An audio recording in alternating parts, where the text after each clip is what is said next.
To the Point with Michael Williams. Good morning. My guest today, a familiar face, Patrick Franklin, President and CEO of the Urban League of Palm Beach County. Appreciate you being with us on this edition of To the Point. Michael, good morning. Thank you for having me. And a belated happy 2024 to you and your family. Same to you. Get out the vote. One of the central things the Urban League of Palm Beach County will be engaged in this year. But take it away. What are your thoughts this year? Kind of lay it out for us. This year, such a pivotal year. 2024 is a pivotal year. It's the most important year. It's the most important time to vote in my 45 years of voting, Michael. I'm so intense on what's going to happen this year that we have to do everything we can to make sure that people understand who's running, why they're running, why it's in your best interest to vote, and why you have to get engaged this year. So how are you going about doing that with your reach with the Urban League? Well, first we're going to start with registration. Registration is very important, that we register those who are eligible to vote. We get those people registered in the time frame that's allowed right now. The next section is going to be, how do we educate and make potential voters and voters who are registered understand who's running and why they're running in their best interests. Look at all the candidates, and we're going to do our best to put out information on the candidates. We're going to work with other nonprofits like the League of Women Voters. We're going to work with our own National Urban League, which is going to concentrate on voting here in Florida, especially here in Palm Beach County. And we're going to hold candidates forums. So the candidates who are running, even in the March election and the general in November, who's running and what's their platforms. So we want to make sure that all of our voters in our community are educated on who's running right now. You bring up something interesting. We tend to almost reflexively now, all the oxygen tends to be sucked out of the room by the national races, and we can talk about that in a moment.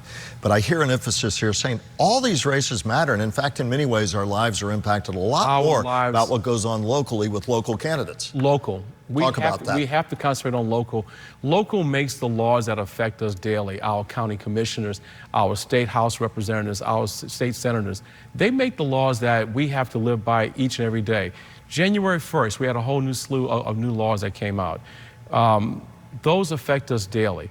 Gun laws, abortion laws, you name it. All those issues that affect our communities locally, that's what we have to make sure that our people are aware of. We can't wait till every 4 years to get engaged. We have very low, very low turnout during the off years. We can't afford for that to happen when you are elected officials, mayoral candidates, commissioners, and all these other elected officials with 10 to 15% turnout. That's ridiculous to say that that 10 out of 15 out of every 100 people will make sure their ballots count. The people who will decide whether we make more of a push for, let's say, affordable housing, whether we can make a real dent. Republicans say they're trying, but can make a real dent in the insurance crisis. Look at all the local things impacting us. Yes, the housing insurance, which we're all feeling the pain for. Then we have to look at, are those who we're electing and are advocating for us, are they speaking up for us? Do they have the fight to go after the insurance companies to make our insurance property values, our property rates come down? You talked about registration, education, awareness, and of course, get out the vote. How do you make that happen? What are your benchmarks compared to, say, 2020? How many people you'd like to get registered? And it's a noble goal. Getting it done, though, can be tougher. So how do you mechanically, logistically, volunteer-wise get out and make it happen? Well, it's partnering with other organizations, fraternities, sororities, volunteer groups like our guild that we have at the Urban League, our young professionals, our newly created NAACP that just came on board in the city of West Palm Beach. I want to commend that group that brought that group together. They're going to be vital in this 2024 election and helping us get out the vote. Alfred Fields is the new president and CEO of the West Palm Beach NAACP. Talk a bit more, we'll get back to the getting out of the vote, about the significance in your mind of now having the chapter back. I think before we went to air, you said at one point NAACP had a big footprint here, then did not, now back again. We need them. We need them to take up the arms of the legal injustices, all the different injustices that are happening, criminal injustices. That's what they're there for. And I'm looking forward to working with them and having them being very active in our community right now. Do you have a goal for how many you want to get registered this year? Oh, at least 2,000 to 3,000. If we can hit that number, that'd be great. In 2020, Michael, we put a massive campaign out to get out the vote, where we supplied anyone across the county who wanted to go to the polls, we provided transportation. I'm looking to do that again, but I also need donors to help us acclimate a big project like that.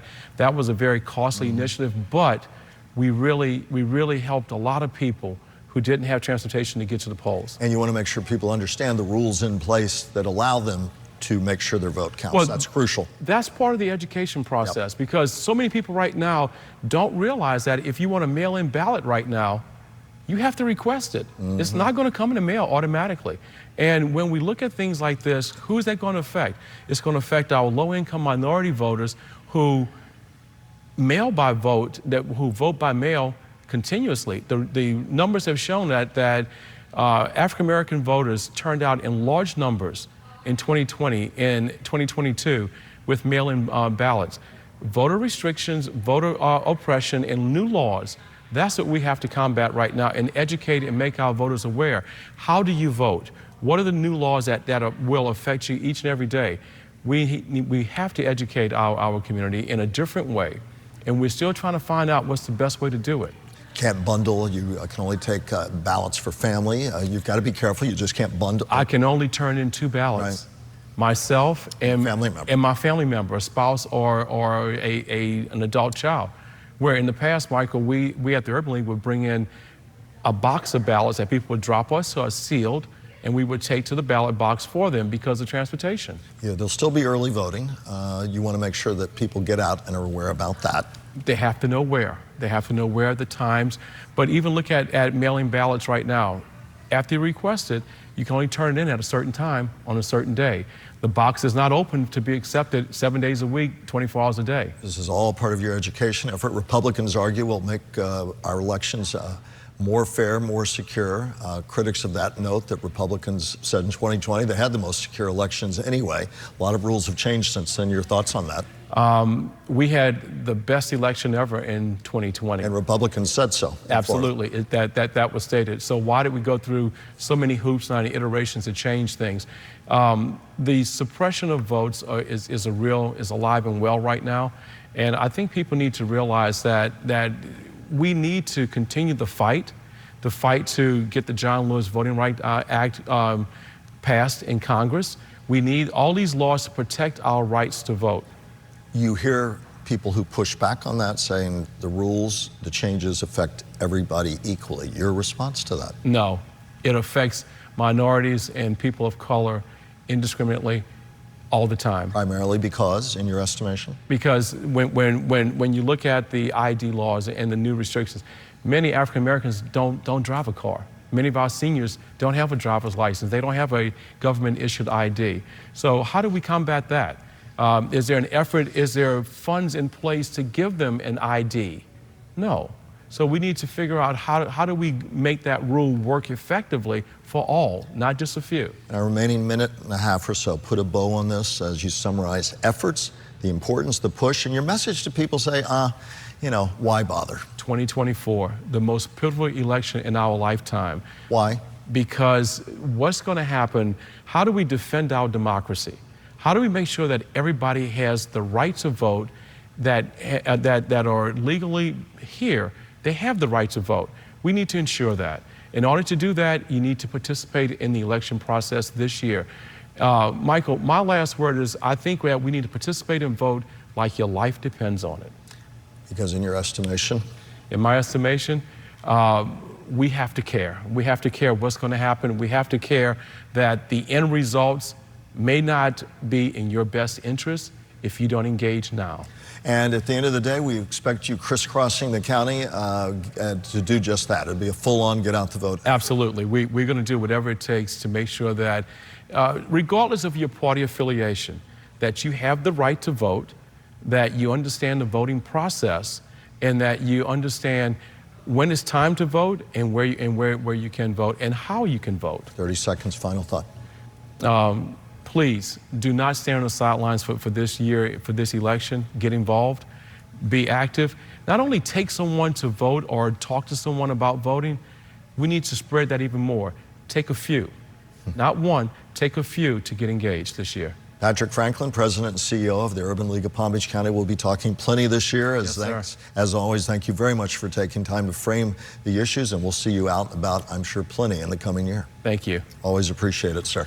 Up next, New Hampshire, as Governor Ron DeSantis tries to make his case after another Floridian named Donald Trump romped in Iowa.